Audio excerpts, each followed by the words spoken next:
Good afternoon, everyone. The Great American Comeback is underway. Just before joining you all, we learned from the Bureau of Labor Statistics that unemployment has fallen in 43 states in May as Americans are going back to work. Also, I would like to re-emphasize the numbers that Director of the NEC, Larry Kudlow, shared with you all yesterday, that the CBO predicted that in the third quarter we will get plus 20% GDP. They've predicted in Q4 we will be at plus 20% GDP. And top economist Ed Hyman says that in Q1 of 2021, he's predicting plus 5 in GDP. And this would put GDP above its 2019 peak. That's right, so pre-coronavirus numbers should those predictions pan out.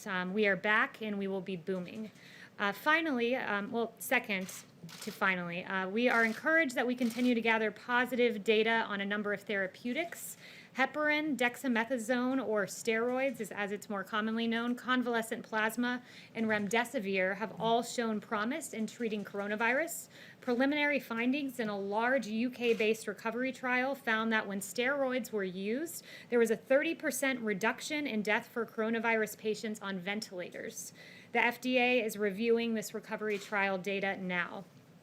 Additionally, on convalescent plasma, there is more encouraging news in partnership with Mayo Clinic. The Trump administration moved very quickly on this therapy in its earliest days, recognizing that it showed promise.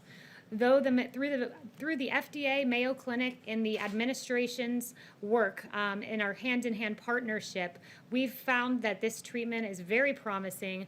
This has shown that the administration has left no stone unturned in looking at every possible treatment at the very earliest stages. The lead investigator of this Mayo Clinic study, Dr. Michael Joyner, summed up his work in saying that convalescent plasma, quote, continues to look promising, end quote, noting the, quote, excellent news of this study, which covered a diverse population of patients. About 20% were African American, nearly 35% Hispanic, 5% Asian, and 40% women. Prior experience with respiratory viruses and some data that have emerged globally suggests that convalescent plasma has the potential to lessen the severity or shorten the length of the illness caused by COVID-19. The results from Mayo underscore that promise. As you can see, the Trump administration and the FDA led on identifying convalescent plasma as a therapeutic, and the results are encouraging. Finally, I wanted to share some words from President Trump. Juneteenth reminds us of both the unimaginable injustice of slavery and the incomparable joy that must have attended emancipation. It is both a remembrance of a blight on our history and a celebration of our nation's unsurpassed ability to triumph over darkness. That ability is rooted in the fundamental goodness of America and the truths upon which we as a nation declared an end to our status as the subjects of a monarch and emerged as a free and independent people. Those truths that all men are created equal by the hand of God, endowed by our Creator with the right to life, liberty, and the pursuit of happiness. And with that, I'll take questions. Mario. Thank you, Kayleigh. I'm wondering, given what we're seeing in markets and they're a little bit jittery given a rise in cases, any reason why the coronavirus task force hasn't been coming out to update us? Will they? And then also, have they been consulted on the rally for tomorrow? So the coronavirus task force meets regularly. They're constantly reviewing data. They're constantly working with governors to ensure that we have safe reopenings across the nation. As for coronavirus task force briefings, those happened in the very early days of COVID-19 and the pandemic. We were making major decisions on travel bans, major decisions on supplies and PPE and therapeutics. It was very important that those decisions be shared with the nation. Now we're in a more regular routine where when we see a spike or an ember, as the president calls them, we're able to quickly go and put it out, and we have that system in place. We don't have regular updates for you other than the updates I give you as news merits, and I'm regularly in consultation with Dr. Birx and the others. Yes, Steve. Kayleigh, two questions for you. First, on the president's tweet this morning regarding the Tulsa rally, when he said, what did he mean when he said any protesters wouldn't be treated like they were in New York, Seattle, and Minneapolis? Is the president indicating that the right to peaceably assemble should not apply to his rally? No, that's not at all what he was saying. What the president was noting is that there were inexcusable scenes that we saw play out in New York and Seattle and Minneapolis, and that we would not see Tulsa, Oklahoma look that way. As the Mayor Bynum noted, individuals from organized groups who have been involved in destructive and violent behavior in other states are planning to travel to the city of Tulsa for the purposes of causing unrest in and around the rally, and that was an unacceptable proposition. We will not see things like what we saw in Minnesota, where rioters lit an AutoZone on fire, or also in Minnesota, where protesters torched a police precinct, or in Seattle, where they've now set up a place called CHOP. They've taken over a part of the city, anarchists have, or the pillaging or the ambushing of 2 NYPD police officers who were on looting watch. One was stabbed in the neck and then shot 2 other officers who later arrived on the scene. So those kinds of scenes are unacceptable, and we will not see that in Tulsa, Oklahoma. He doesn't mean all protesters? No, what he was meaning are violent protesters, anarchists, looters, the kind of lawlessness that we saw play out before President Trump came in with the National Guard and calmed our streets with law and order. And just the second question, sorry, on DACA, the president again tweeted this morning that he was going to move ahead with trying to end that program. What is the time frame on that? When should we expect to see something from the Department of Homeland Security on that? And why is the president doing that, even when he has conceded that he believes that the immigrants who were brought here as children on no fault of their own should be taken care of? So first, one note on DACA. One thing I would say about yesterday's ruling is that really this was a situation where you had all of the justices saying that President Trump was essentially right on the law on DACA. You had the majority, and the majority opinion, quote, "The dispute before the court is not whether DHS may rescind DACA. All parties agree that it may be rescinded. The dispute is instead primarily about the procedure the agency followed in doing so." So in other words, President Trump was right on the law here.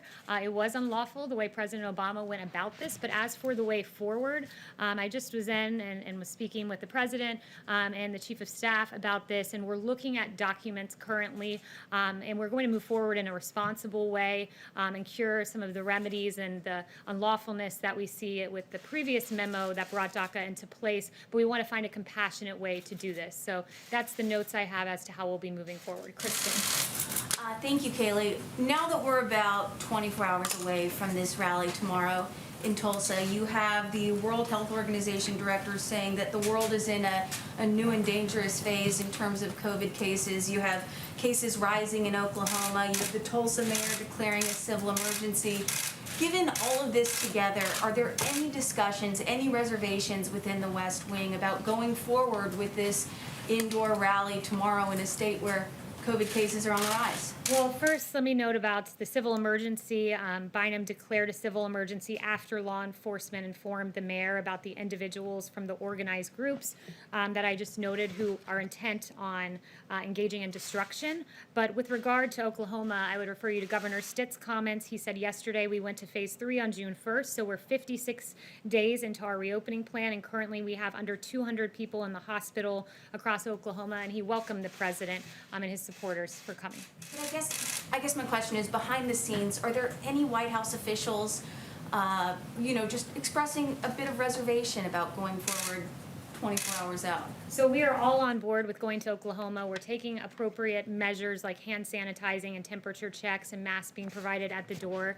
But I'd also note to you from the governor of Oklahoma that he says that most of the cases he's seeing are in the 18 to 35 group, where they're seeing a slight increase, and they are asymptomatic individuals, a lot of what they're seeing. And in addition to that, I would also just note that he said that this slight increase was expected as they began to safely reopen 56 days prior. Jen, yes, so hopefully I'll limit you to 20 questions today. How about that? Thanks, Kayleigh. Will any White House officials be at the rally tomorrow? There will be several White House officials at the rally tomorrow. Will those officials, or will you be there, for example? I will be there. Will you and other White House officials be wearing masks at the rally? It's a personal choice. I won't be wearing a mask. I can't speak for my colleagues. And why won't you wear a mask? Is it sort of a personal political statement? Is it because the president would be disappointed in you if you don't wear a mask? It's a Why is personal decision. I'm tested regularly. I feel that it's safe for me not to be wearing a mask, and I'm in compliance with CDC guidelines, which are recommended but not required. And if I can ask you about last night, the president tweeted out some fake videos, one of which was labeled manipulated media. by Twitter. Why is the president sharing fake videos on Twitter about two toddlers who are obviously showing a lot of love for one another? It seems as though he's exploiting children to make some sort of crass political point. No. Why is he sharing fake videos? He was making a point about CNN specifically. He was making a point that CNN has regularly taken him out of context, that in 2019, CNN misleadingly aired a clip from one viewpoint repeatedly to falsely accuse the Covington boys of being, quote, students in MAGA gear harassing a Native American elder.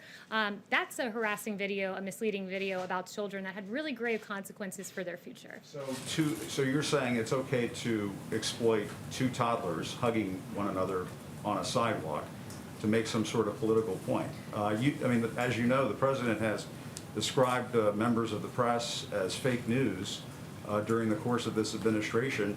When you share fake videos like that, doesn't that make you fake news? I think the president was making a satirical point that was quite funny if you go and actually watch the video. I think he funny was about making these a two toddlers he was making hugging a one satire. The point is it was a play on CNN repeatedly taking the president out of context. Like the time when you guys had a chyron that read Trump slammed some illegal immigrants. They're animals.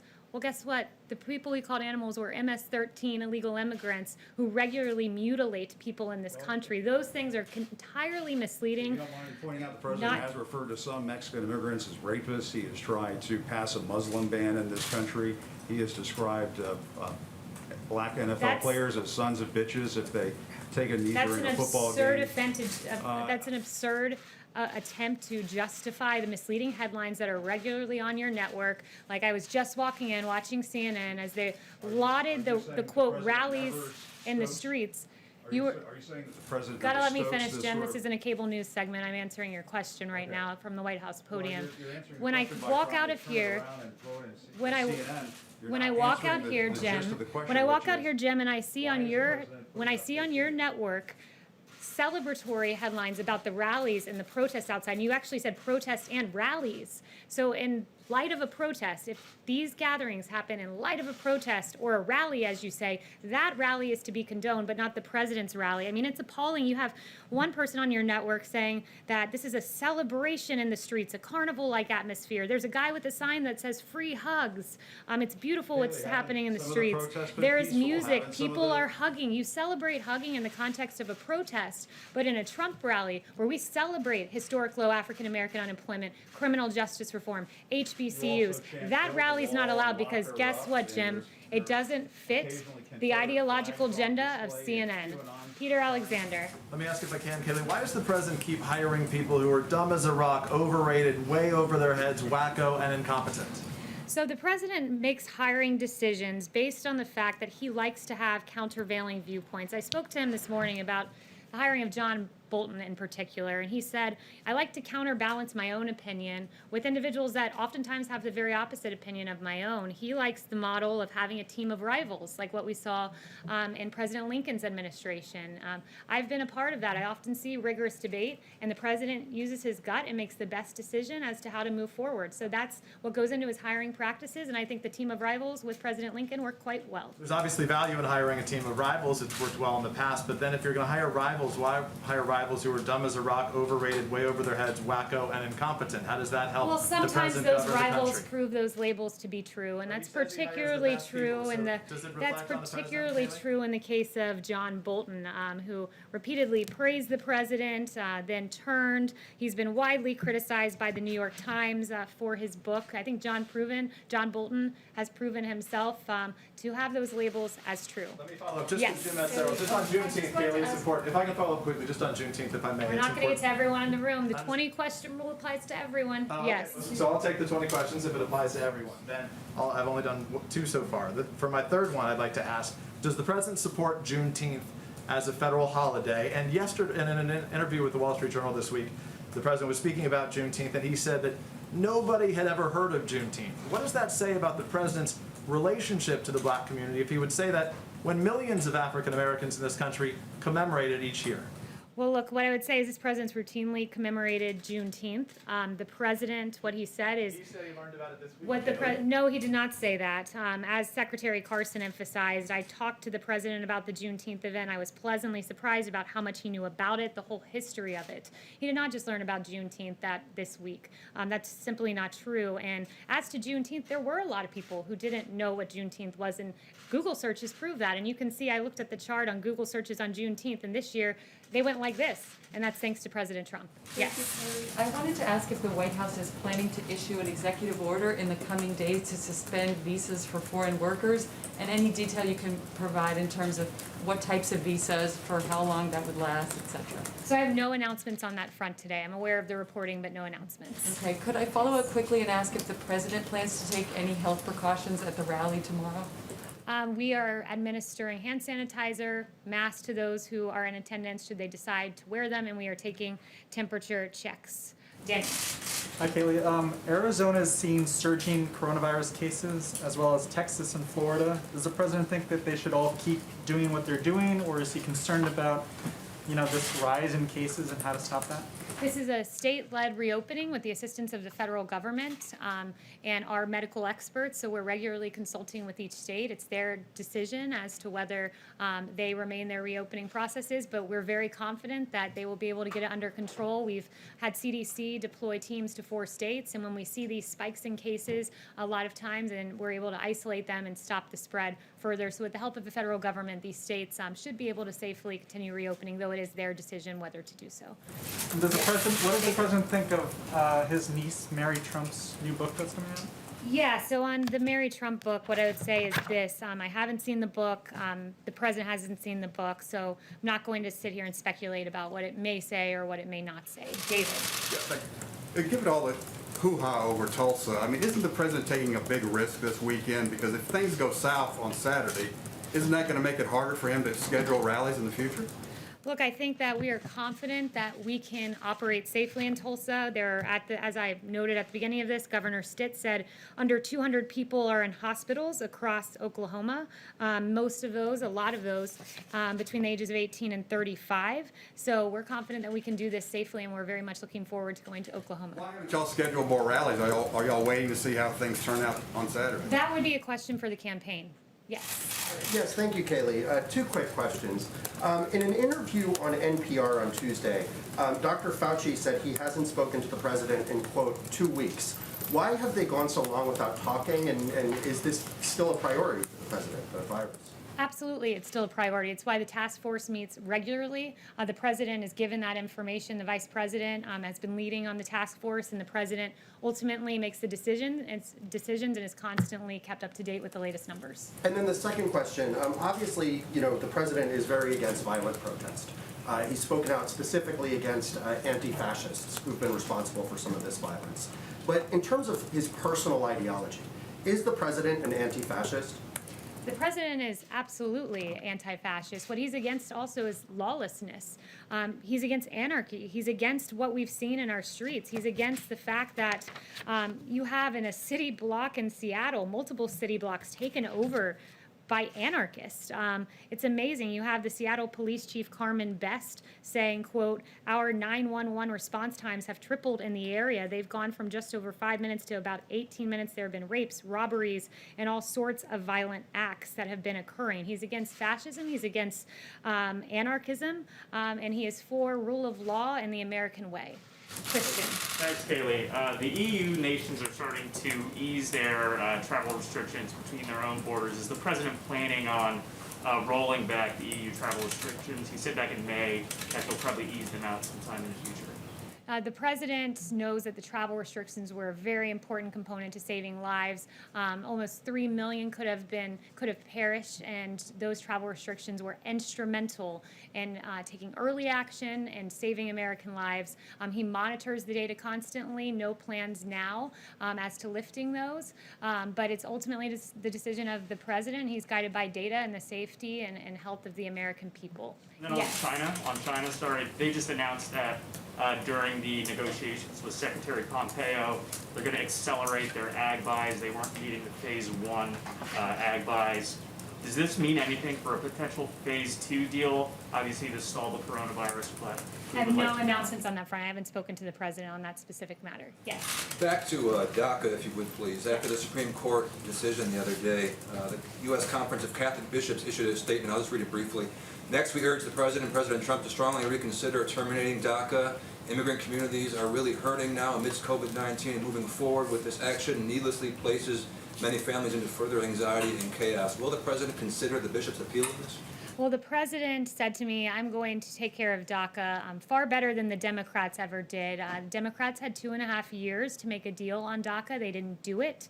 He wants to take care of these individuals, but it needs to be done in a lawful way, and it needs to be done in accordance with assuring that our border is safe, that it's protected, that we have an end to lawless immigration and MS-13 and the havoc that we've seen wreaked in this country. So he's for a measured response, and he's offered deals to Democrats previously that have been rejected. So Democrats really seem to be using the DACA recipients as pawns, and that is despicable.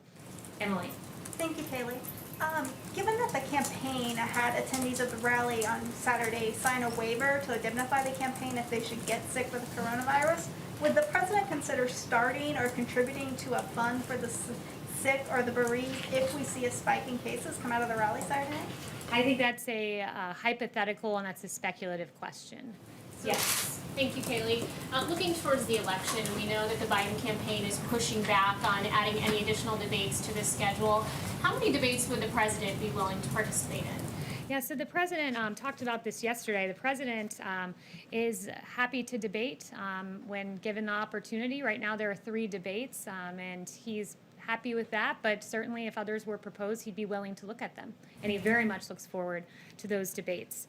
One thing I would note, and I think it's just very important, especially as we go into the weekend and we begin to look at some of the news coverage out there, is that I would encourage all of you to cover the protest in the same way that you covered the rally goers. It's really quite something when you look at this extraordinary video by Media Research Center and Newsbusters, where you have multiple hosts on MSNBC, CNN, and CBS boasting about the, quote, massive crowd. I mean massive.